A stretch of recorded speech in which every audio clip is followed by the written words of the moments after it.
छत्तीसगढ़ के इतिहास में वो हुआ जो पहले कभी नहीं देखा गया, कभी नहीं हुआ। अचानक से राजभवन में ऐसा इतिहास रच दिया गया।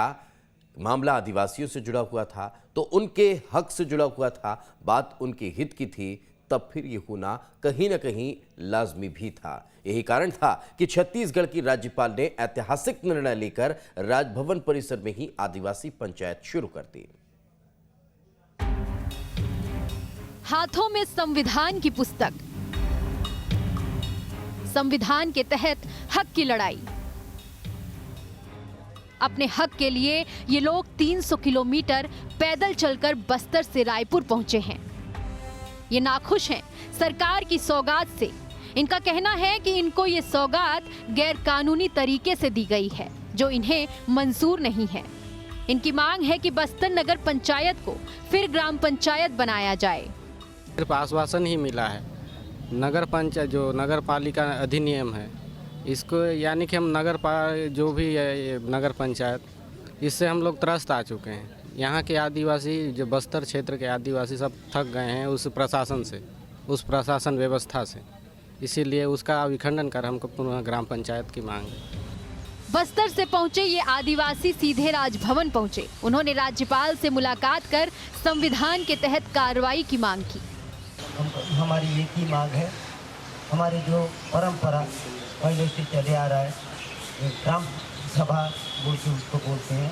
ग्राम सभा में जितना पावर है वो उसमें रूढ़ी और प्रथा बोलते हैं। हमारे मांझी, पटेल, कांटा, कर्मा, पुजारी, इस चीज़ का वहाँ होता है। और अभी बैठे हैं ऐसी खुले मैदान में, हम लोग का काम होता है। हमको ग्राम पंचायत चाहिए, वही आपसे निवेदन करके आए हैं उतना दूर से। बस्तर से आए इन आदिवासियों की मांग राज्यपाल ने राजभवन में ध्यान से सुनी। उन्होंने कहा कि 5वीं अनुसूची में बिना राज्यपाल की अनुमति के नगर पंचायत नगर पालिका बनाना अवैधानिक है। मैं ऐसा नहीं होने दूंगी। मुख्यमंत्री जी को भी ध्यान आकर्षित किया है कि आप कम से कम ये शेड्यूल एरिया में ये संपत्ति कर ना वसूली किया जाए। जो लोग वर्षों से काबिज है उनको 5-5, 10-10 लाख का नोटिस दिया जा रहा है। ये ट्राइबल लोग इतने गरीब है, ये इतना पैसा तो दे नहीं सकते। तो इन सब चीज़ों में मैंने कहा है और उन शासन स्तर पर भी इस पर विचार करने की मुझे आश्वस्त किया है। हालांकि सीएम ने भी कहा है कि वो बातचीत के लिए तैयार हैं, क्योंकि बातचीत से ही किसी समस्या का हल हो सकता है। बातचीत करना चाहे हम तो सबसे बात कर रहे हैं भाई, किसी से कोई मना ही नहीं। लेकिन उनके तरफ से कोई ऑफर नहीं आया कि हमसे मिलेंगे, ये आप पूछ रहे हैं। तो जो यदि मिलना चाहे सबके लिए दरवाजा खुला है, सब मिल सकते हैं, बात कर सकते हैं। बातचीत से ही समस्या निदान हो। राज्यपाल के आश्वासन के बाद भी बस्तर से रायपुर पहुंचे आदिवासी मांगों को लेकर अड़े दिखे। रायपुर से अंकुश शर्मा के साथ टीम न्यूज स्टेट। बिलासपुर पहुंचे केंद्रीय कोयला मंत्री प्रहलाद जोशी से नेता प्रतिपक्ष धर्मलाल कौशिक और सांसद अरुण साव ने मुलाकात की। केंद्रीय मंत्री से मुलाकात कर कोयले की स्थिति पर चर्चा की गई। साथ ही कोयले को लेकर राज्य सरकार की गतिविधियों की भी जानकारी दी है। इस मौके पर नेता प्रतिपक्ष ने कहा कि प्रधानमंत्री खुद कोयले की स्थिति को लेकर मॉनिटरिंग कर रहे हैं, जिसके लिए केंद्रीय कोयला मंत्री छत्तीसगढ़ आए हैं और मेगा माइंस का निरीक्षण कर समीक्षा कर रहे हैं। लेकिन राज्य सरकार इस पर केवल और केवल राजनीति करना चाहती है।